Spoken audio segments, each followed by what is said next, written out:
जो वार्ता है वो मैं शुरू करना चाहूँगी।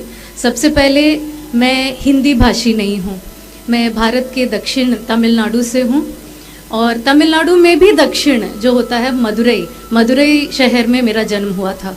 तो मेरी हिंदी जो है थोड़ी बहुत दुर्बल है। मेरे को दीदी ने कहा, इंद्राणी दीदी ने, कि हिंदी में बोलना है।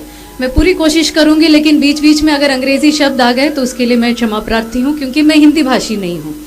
तो आज हम जो वाल्मीकि रामायण से जो पंक्तियाँ मैंने उठाई है, हम इसको इसी दृष्टिकोण से देखने की कोशिश करेंगे। एक बात देखिए, वाल्मीकि ने क्या कहा है रामायण में, राम राज्य कैसा था। कहते हैं, ना पर्य देवन विधवा न च व्यालकृतं भयम न व्याजिजम भयम वापी रामे राज्यम प्रशासति। मतलब यहाँ पे कोई विधवा का रुदन नहीं था, विधवा नहीं थी, मतलब ऐसा आंतरिक और बाह्य सुरक्षा व्यवस्था थी जहाँ कोई युद्ध नहीं थे, जहाँ कोई स्त्री विधवा नहीं होती थी। न च व्यालकृतं भयम, किसी को कोई भय नहीं था कि चोरी हो जाएगी, डकैती हो जाएगी, या किसी तरह की लूटपाट होगा, किसी तरह का दंगा होगा। न व्याधिजम भयम वापी रामे राज्यम प्रशासति। आसन वर्ष सहस्राणि तथा पुत्र सहस्रिणः। प्रत्येक नागरिक जो है बहुत बहुत साल जीता था, कोई अल्प मृत्यु नहीं किसी की थी। वो अपने पुत्रों को भी कई सालों तक जीते हुए वो देखते थे, अगली पीढ़ियों को भी देखते थे। निरामया विशोकाश्च रामे राज्यम प्रशासति, मतलब कोई डर नहीं, कोई शोक नहीं। यहाँ पे देखिए, स्वास्थ्य व्यवस्था ऐसी थी कि लोगों की लाइफ जो है स्पैन बहुत लंबी थी। स्वास्थ्य व्यवस्था से हमको लगता है कैंसर रोग नहीं था, ये रोग नहीं था, अस्पताल बने थे। यहाँ देखिए, किसी को शोक नहीं था, किसी को किसी प्रकार का भय नहीं था। मतलब मानसिक स्वास्थ्य भी नागरिकों का इतना अच्छा था राम राज्य के दौरान। और देखते हैं क्या लिखा गया है, आगे बढ़िए। वाल्मीकि और कहते हैं, नहीं इसके पीछे, हाँ, नित्य पुष्पा नित्य फलास्तरव स्कंद विस्तृता काले वर्षी च पर्जन्य सुख स्पर्शश्च मारुतः। हमेशा फल फूल थे वृक्षों में और हमेशा सही वक्त पर, काल पर वर्षा होती थी, सही समय पर वर्षा होती थी, और हवा भी ऐसी चलती थी जिसका स्पर्श बहुत सुखमय था। क्या पता चलता है इससे कि उस वक्त, राम राज्य के वक्त, प्रकृति का इतना सम्मान होता था, कोई बाढ़ नहीं, कोई सूखा नहीं। कहीं ना कहीं हम लोगों ने प्रकृति के साथ कुछ अन्याय किया है, पेड़ काटे हैं, जिसको आज हम जाके भुगत रहे हैं। कहीं सुनामी आती है, कहीं अगर आप पहाड़ के क्षेत्रों में अगर पेड़ काटेंगे तो बाढ़ आएगा, नीचे के क्षेत्रों में अगर आप पेड़ काट के रखेंगे सूखा पड़ेगा। कहीं ना कहीं हमने प्रकृति का अनादर किया है, लेकिन राम राज्य में इसका आदर था, इसीलिए सही समय पर वर्षा होती थी। हमेशा फल, एवरग्रीन जिसको हम कह सकते हैं, हमेशा फल फूलता था।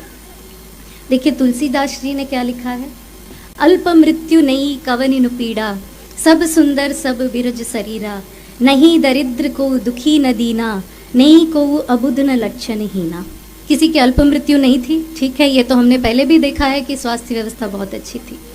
कोई दरिद्र नहीं था, कोई दुखी नहीं था, कोई दीन नहीं था, कोई अबुद्ध नहीं था, मतलब मंद बुद्धि कोई नहीं था, और सब में गुण थे, लक्षण भरे हुए थे। शिक्षा प्रणाली, ऐसी शिक्षा जो सबको मिल रही थी, और शिक्षा प्रणाली सिर्फ ये नहीं कि लोग डिग्रियां बटोर रहे थे, सब में कुछ गुणवंत, कुछ गुण मिल रहे थे। तो ऐसी नैतिक मूल्यों पर शिक्षा प्रणाली बसी हुई थी। ये सीख मुझे मिलती है ये पढ़कर। आगे देखते हैं, धवल धाम ऊपर नभ चुंबत कलश मानहु रवि शशि दुति निंदत। ऐसी इमारतें थी जो गगनचुंबी थी, और उनके कलश ऐसे चमकते थे जिसको देखकर सूरज और चांद भी लगता था कि नहीं, हमारे प्रकाश में कुछ कमी है, उनको निंदा महसूस होती थी। मतलब इससे मुझे संकेत मिलता है कि उस वक्त का जो इंजीनियरिंग था कैसा था। आगे देखिए, बहुमणि रचित झरोखा भ्राजही गृह गृह प्रति मणि दीप विराजही। घर घर में मणिद्वीप प्रज्वलित थे, मतलब घर घर में था कि ऐसी अर्थव्यवस्था थी कि लोग खुशहाल जीवन जीते थे, सबके घरों में दिए जलते थे, ऐसा कोई घर नहीं था जो अंधकार में था। देखिए आगे बढ़ते हैं, अर्थव्यवस्था पे और ज़्यादा संकेत मिलता है हमें रामचरितमानस से। बाजार रुचिर न बनई वर्णत वस्तु बिनु गथ पाइये जहाँ भूप रमा निवास तह की संपदा किमी गाइए।